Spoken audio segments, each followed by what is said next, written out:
Teymuruz oradan bir daha gaz açarım ve bas. Sen bagasana. Dadananın sen terbiye vermeyikti. Əsəbləşmə Vazi. Uşaq da yalı verdə kes. Bayaqdan eşəliyirəm, məndə heç də yoxdur. Bəs səndə Ədibə. Məndə də heç zat nol. Bəlkə məndə baxın bir dənə işdi da. Bəlkə məndə nəsə çıxdı. Tapdın nəsə? Yo. Tapıb deməyə. Ay mama bu nədir? Nə bilim ay bala, dəhşət curdu. Söndür də dalını, gözümü sıxdı abi da. Arvad uşaq bayaqdan əziyyət çəkir.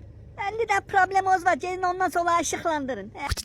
Ay da nə qəşəng pişikdi. Hayır ki o tərəfdədir, yoxsa aparardım öyümə. Öy hansı tərəfdədir? Bu. Oy! Saxla saxla, biraz ürəklə də. Əsas da boğaz qırtdağa fikir ver biraz. Oldu yaxşı.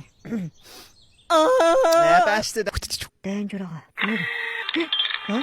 Teknolojiya. Ay sən nə qəşəngsən. Yiyərəm ay sən. Nə? Kim? Sən mənim dirsəyimi yeyərsən. Nervilərimi işləyir. Nədən o? Ha? Heç zat. Canı vazar olub. Cüyyəcik köpək.